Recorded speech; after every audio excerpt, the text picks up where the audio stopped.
Hai, Assalamualaikum. Saya Cikgu Jana. So, hari ini kita akan masuk bab 3, pengaruh persekitaran fizikal terhadap kepelbagaian tumbuh-tumbuhan semula jadi dan hidupan liar.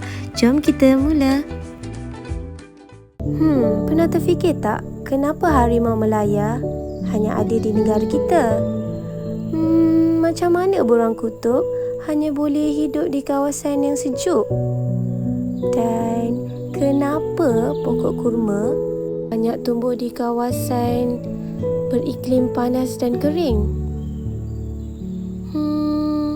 Kenapa pokok tapak kuda ni hanya nampak di kawasan pinggir laut?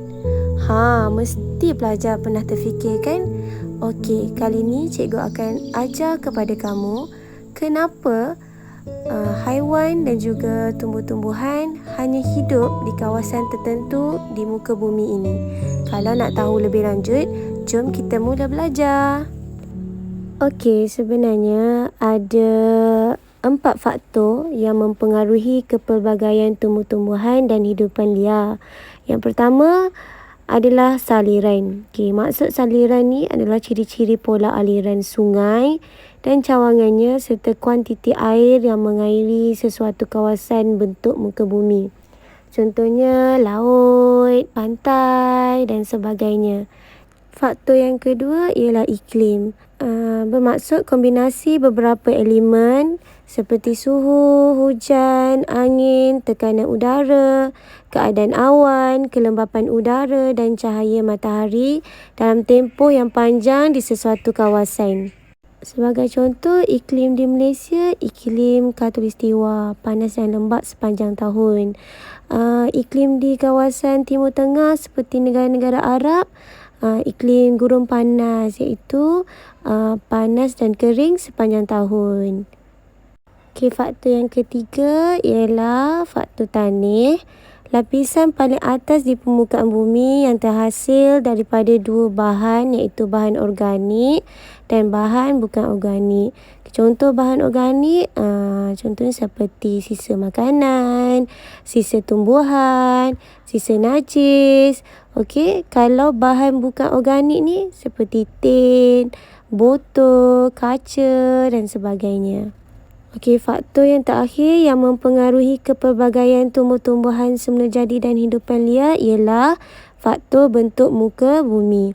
Maksudnya kepelbagaian ciri serta ketinggian sesuatu permukaan daratan yang diukur dari aras laut. Ada beberapa jenis bentuk muka bumi, contohnya seperti tanah pamah, tanah tinggi dan juga pinggir laut.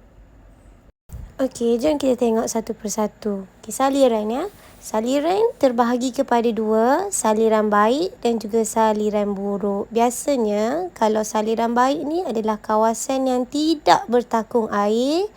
Kalau saliran buruk pula, dia kawasan yang bertakung air. Cikgu bagi contoh, kawasan saliran baik ni seperti air terjun. Airnya tidak bertakung kan, sentiasa mengalir. Kalau yang saliran buruk ni yang bertakung. Contohnya, paya air, tawar, kawasan tanah yang sentiasa bertakung dengan air tu tak mengalir. Dia berada di situ sahaja. Ini adalah contoh haiwan dan juga tumbuh-tumbuhan yang berada di saliran baik. Sebagai contoh, pokok meranti, pokok jati. Kemudiannya kalau haiwan seperti rusa, kijang, badak sumbu, harimau dan gajah. Contoh lokasi yang macam cikgu sebut tadi kan, saliran baik ni kawasan yang tidak bertakung air. Contohnya air terjun, sungai dan sebagainya. Tadi cikgu cakap kalau saliran buruk adalah kawasan yang bertakung air. Contoh tumbuhan semula jadinya seperti pokok bakau, pokok nipah, mengkuang. Untuk ciri-ciri haiwan pula yang ada di kawasan saliran buruk ialah seperti biawak, buaya, memerang, burung syorbil dan ular. Banyak lagi contoh yang lain. Contoh lokasi di Malaysia contohnya Tasik Bera, di Thailand Toh Daing, di Brazil Pantanal Mangrove Sands, Australia Burman Forest. Ada banyak lagi contoh, pelajar boleh tengok dalam buku teks. Okey, kita pergi kepada faktor yang kedua yang mempengaruhi kepelbagaian tumbuh-tumbuhan dan juga hidupan liar, iaitu faktor bentuk muka bumi. Okey, terdapat 3 jenis bentuk muka bumi. Yang pertama, tanah pamah. Tanah pamah ni juga dikenali sebagai tanah yang rata. Jenis yang kedua ialah tanah tinggi, di mana kawasan yang berketinggian lebih daripada 180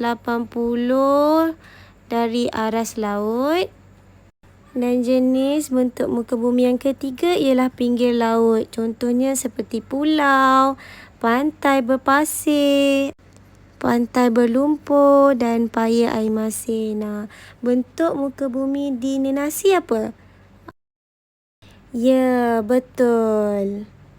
Bentuk muka bumi di Nenasi iaitu tanah pamah dan juga pinggir laut. Okey, sekarang ni mari kita tengok sama-sama jenis hutan yang berada di kawasan tanah pamah, tanah tinggi dan juga pinggir laut. Okey, kalau tanah pamah biasanya hutan hujan tropika, hutan monsun tropika dan juga hutan konifer. Tanah tinggi hutannya dilitupi hutan gunung. Kalau pinggir laut kita panggil sebagai hutan pantai. Yang ni kena ingat ya, ada 5 jenis hutan. Okey, contoh kawasan untuk tanah pamah yang pertama, hutan hujan tropika berada di Malaysia dan juga Brazil, Amazon Brazil. Di Thailand dan juga Myanmar ada hutan monsun tropika.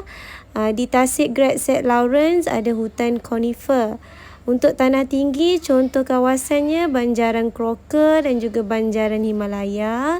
Untuk pinggir laut, contoh kawasannya, kalau kat Malaysia, Pulau Rumbia. Kalau di Thailand, Pulau Phi Phi. Kalau di Indonesia, Pantai Barat, Sumatera.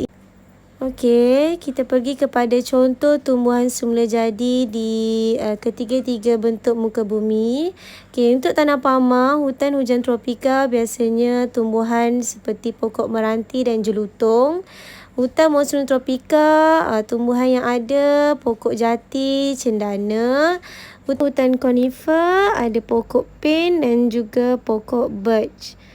Okey, kita pergi kepada tanah tinggi. Contoh tumbuhan semula jadi adalah seperti lumut, kudu lampir, paku pakis, pokok barberry, lumut dan juga birch. Okey, kemudian untuk bentuk muka bumi pinggir laut, contoh tumbuhan semula jadi seperti semak samun, bintang gor laut, jemerlang laut, pokok kelapa. Ada banyak lagi, okey. Okay, kita pergi kepada contoh hidupan liar.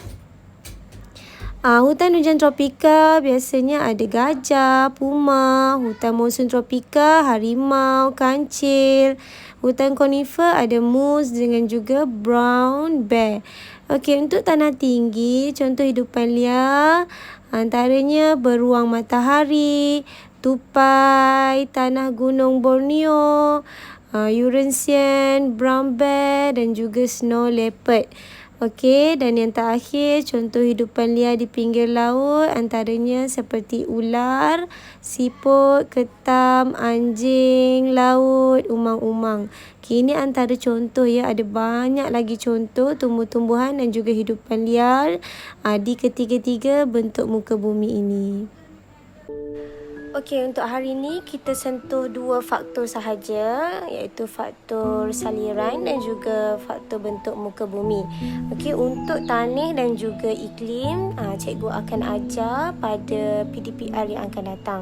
Jadi untuk hari ini, tugasan yang perlu kamu lakukan adalah menyalin nota berpandukan video PDPR yang kamu tonton ini.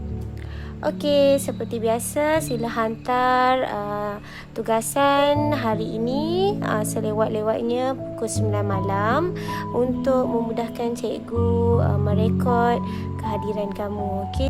Cikgu nak ucapkan tahniah kepada semua yang berjaya menghabiskan PDPR bersama dengan cikgu. Selamat menyiapkan tugasan dan kita jumpa lagi pada minggu hadapan. Bye. Assalamualaikum semua.